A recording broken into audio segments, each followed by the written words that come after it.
Welcome to Comic Shop Team Up. I'm your host, Anthony Desiato, teaming up with the owner of Fat Moose Comics in Whippany, New Jersey, Shawn Hendricks. Hey, man. How's your week been? It's good, man. This is the end of our first month of shows, and they've just been flying by. They've truly flying by. Can't believe it's late April already. I know, man. Time really flies. I think, as viewers can probably guess, we record a few of these segments at once, but they've truly been going quickly. You know, it's funny, like we're doing a bunch of podcasts, and they're all easily an hour, and a number of them have, been going well beyond that. So to do, 15, 20 minutes, it's a whole different energy to it. But in the last episode, we talked about, just kind of like what your customers are saying about the Snyder Cut and WandaVision and Falcon and Winter Soldier. And the other thing I wanted to ask you, again, I could ask you some industry questions. We had a big development with Marvel moving to Penguin Random House and all that. But God. I'm also curious, because I really haven't been following this all that much on the creative side, the publishing side. This DC Infinite Frontier thing, what is that? Uh-oh, you froze up. I froze. Or maybe Shawn just didn't want to answer the question. I don't know. Let's see. No, you froze. I froze. All right. Am I... Again, the internet here. For next month's segments, man, I'll just do them from the shop. It'll be a lot easier. No, I was asking about Infinite Frontier, DC's new publishing initiative. What is it exactly? Because my understanding is like they're not necessarily following such a set continuity. Is that accurate? What's the deal with it? We had another freeze. Yeah, jeez, man. All right. Sorry about that. No, it's quite all right. Okay, so what is Infinite Frontier?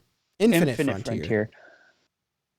Damned if I know. I really just think it's like calling, Rebirth or New 52 or anything. It's just a line-wide little blurb they can put on the cover. Like, nothing's different. There's a few new titles like Robin and Joker, and there's a new Harley title, but it seems to me like it's just a rebranding, but it doesn't. DC's a damn mess. They used to be the easy ones to deal with, and Marvel was always the headache. Marvel's still a headache, but DC over the past year, ironically, just when I took over the store, DC decides to screw with us. There are shops when DC jumped from Diamond, from previews to UCS and Lunar that just stopped carrying DC. And there are shops now with the Marvel Random House and all that, who one or two shops I've heard of that stopped getting new books every week, and now they're just focusing on selling off their back stock. But I'm still in the trenches, man. I'm still trying to muddle my way through this. I think the good thing, and we've talked about this in the past, the good thing about me having owned the shop for such a short amount of time is it's easy for me to pivot to make changes in how I order things and who I order them from, because I'm not set in my ways. I know a guy, older fella, has had a comic shop / bookstore for so long, he still faxes in his order form to Diamond. And I told him, like, hey, you could do it right on their website. I don't have room for a computer here. I'm like, you get a laptop and then you open it and you fold it and you put it right under the counter. So the fact that I've been doing this so briefly, that I think it's easier for me to just change with, the times, as opposed to being, well, I've always done it this way. And so, but the Infinite Frontier, it's nothing. It's not like a line-wide change in any way. Gotcha. I think.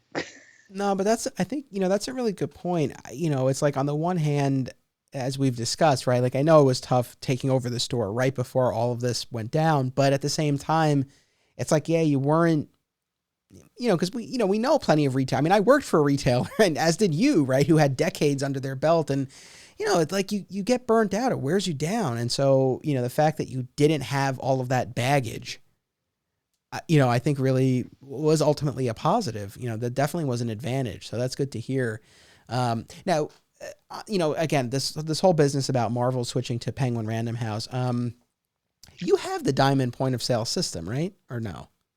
Yes. You do. Yeah, that's okay. So when Scott took over the store back in 2015, 2014 or so. That was the one thing, he signed up for. It's a whole integrated point of sale system with the computer and the monitor, the scanner. It all ties in together. It Okay. wasn't cheap. Because maybe by the time this airs, we'll have an answer on this. But I mean, I guess as of this recording, right? Is it an open question about whether like Random House is going to integrate with what you already have, or I mean, is that a question? Well, the interesting thing was when DC pulled away from Diamond. My thought was, oh man, my point of sale system, is it still going to have DC stuff in there? So for example, we have the customer dashboard. So let's say your box number 10, and you say, oh, I want to add the new Joker series to my list. I pull up your list. I type in Joker. It searches for it. I thought that would be gone because Diamond's no longer selling DC books. But thankfully, it's in there. I was able to order future state stuff, like not order, but add it to people's pull lists and everything through the point of sale system. So I'm hoping whatever happens with Marvel, or whatever has happened with Marvel by this point, that's the same thing. I can still add or subtract titles from people's lists, and so far so good. We'll see.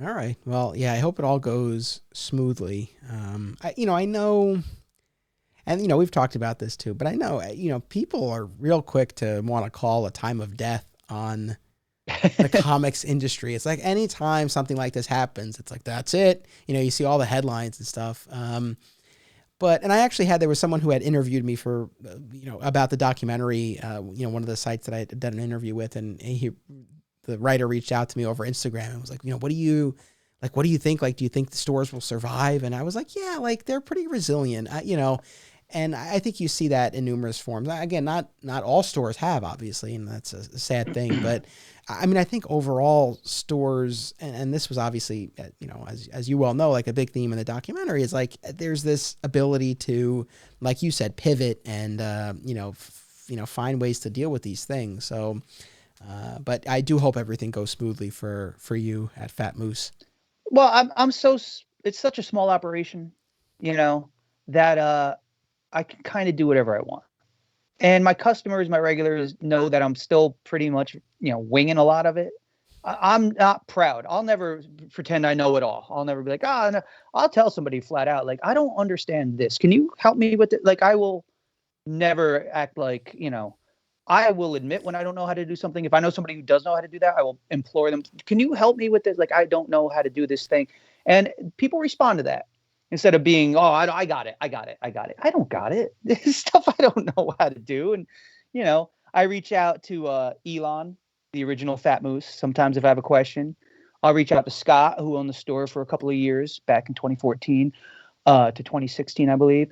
I'll reach out to Pat Milligan, who was my comic shop Yoda, who owned Pegasus Enterprises for years and years and years, who gave me my start working in a comic shop. Now, he was doing this, when he closed in 2001, it was just getting started with the computers and everything else. Like, we had a computer, was dial up, everything took forever. So I can't go to him with questions about that. But as far as general questions about, I'm not sure how to deal with this customer, I'm not sure how to order this thing, like how many should I get of that, or what should I price this at? He's an invaluable resource. So I will never pretend to know it all. And if I know somebody who's better at something or knows more about it, I will hat in hand be like, can you help me with this thing? I don't know what the hell I'm doing. And I think that's the only way to do it, man. You can't, I'm never going to, take it all on myself. I have people willing to help. Why not? Why not take advantage of that and say, yeah, remember you said you could help me with this thing? Please come help me with this thing. Yeah. Most months, Shawn just has his customers do the order form for him. They come in and he's like, hey, I don't know what to order. And they select the numbers and they're good to go. No. Yeah. No, but honestly, I think that's great. And I commend you for that. I mean, honestly, in almost any area, it's like, I think that's one of the biggest roadblocks that people run into is not knowing when they need to ask for help and not being, willing to do that. So the fact that you are, I think, is great. And, you're putting yourself in a good position. So that's awesome. And yeah, like I said, I hope all of this, goes smoothly. I also wanted to ask you, I guess on a happier note, because I know maybe you're nearing the end of this project, right? The store renovations that you've done. I mean, I'm especially fascinated by this staircase. So, for anyone who hasn't been, like if you haven't been to Fat Moose, if you've been to Midtown Comics in Manhattan, it's that staircase when you walk in. It's akin to that because again, you're on the second floor above a dry cleaner, so the entrance is in the back. You go in the door, and then there's this. I mean, it's not a mountain, but it's it's a staircase. It's 17 steps. 17. So what have you done? Because I've seen the photos, but what have you done? Because it looks really cool, man. Oh, you got to see it in person at some point. I'm not even done yet. The stairs. It's the reality of it. There are stairs. If you watch the documentary My Comic Shop Country, which if you haven't seen it yet, the hell, what are you doing with yourself? You can see the stairs in action. You can see my customer walk up the stairs, and yeah, Dan. You can see Dan walk up the stairs. People hate the stairs. The UPS guy hates the stairs. We all hate the stairs. That's the only way to get up there. So I took a negative and I turned it into an overwhelming positive. First of all, I painted everything black. All the walls black. I asked the landlord first, and he's like, I don't care, just pay me on time. So I painted everything black. I put up black lights. There's 4 of them, I believe, maybe 5 by now. I don't know. And I got some black light posters, and I got some black light reflective tape, and I made stripes, and I put black light reflective stripes on the stairs. And everybody was afraid it was going to be too dark. Like, oh, people are going to trip, people are going to fall. It's not. Matter of fact, I wish it was a little darker. Like during the day, there's a window above, and I have blinds, but the sun comes in, so it's safe. Everybody's like, this is going to be a tripping hazard. Everybody, it's a tripping hazard. I suppose if you take acid and come in there, it's definitely be a tripping hazard. But and then I took, because I'm a madman, and when I get an idea in my head, I have to follow through. I bought black light reflective paper and took a hole puncher and punched dozens and dozens of holes of different colors, and took a glue stick and sat down there like a maniac, and a little bit of glue on the dot, put the dot on the wall, a little bit of glue on the dot. And it's not done yet, but everybody who comes in loves it. They're like, oh my God, these stairs are cool. Can I take a picture? Oh my God, the stairs are awesome. I was in the back room working on some stuff, and I can hear the door open. This happened the other day. I hear the door open. I can't see who's coming in, but I heard the door, and I heard a pause, and I heard somebody go, oh, whoa, man. That's tight. And the guy came up. He's a friend of mine, Ray, one of my customers. He's like, he hadn't been in weeks and weeks. He's like, yo, man, what'd you do with those stairs? They're so cool. I was like, thanks. I said, I'm not even done. I got more plans. There's always more to do. But the stairs have become like a feature of the store now. People like bring their friends there just to show them the damn black light stairs with the black light tape and everything. Yeah, proud of that. And there's still more to do, but people seem to dig it. That's cool. No, I love to hear that, because it's like, yeah, I mean, yeah, I guess that could be the sort of thing, you open the door and it's like, oh, I gotta trudge up these stairs, but you've made them into an experience now.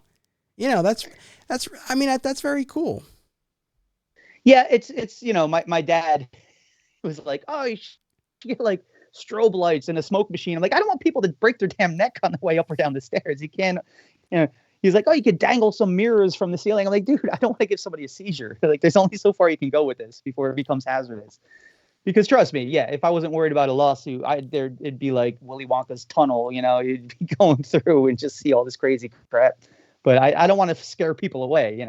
But yeah, people have been like, oh man, these stairs are such cool. One of my customers told me, he's like, you should offer your services to go to other comic shops and decorate them, because you have such a great sense of flow and color and everything. Like, yeah, I got enough work to do here. I'm not doing that.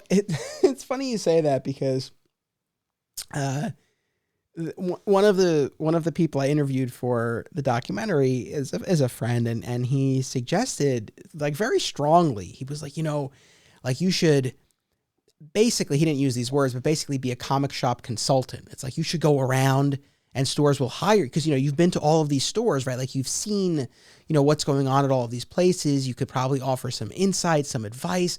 Like, you should make that a service that you sell.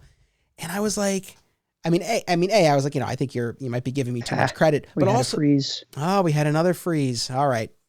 Yeah. Okay. Well, viewers, That's all hope right. you won't have to deal From with now this on, much the next longer. episode will be from the comic shop. Yes. Maybe we'll film it. I'll do it down in the blacklight stairwell, and then everybody can That would see be it. fun. That would be fun. Am I unfrozen? Yeah. All right. You're unfrozen. Okay. All right. Good. All right. So comic shop consultant. Somebody was saying you should go around. Right.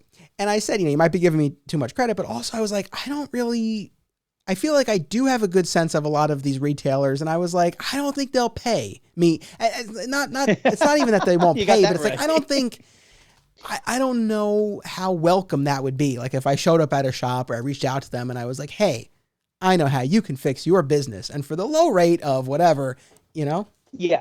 I was going to say that before when we were discussing how I'm more than willing to ask somebody for help if I don't know how to do something or whatever, right?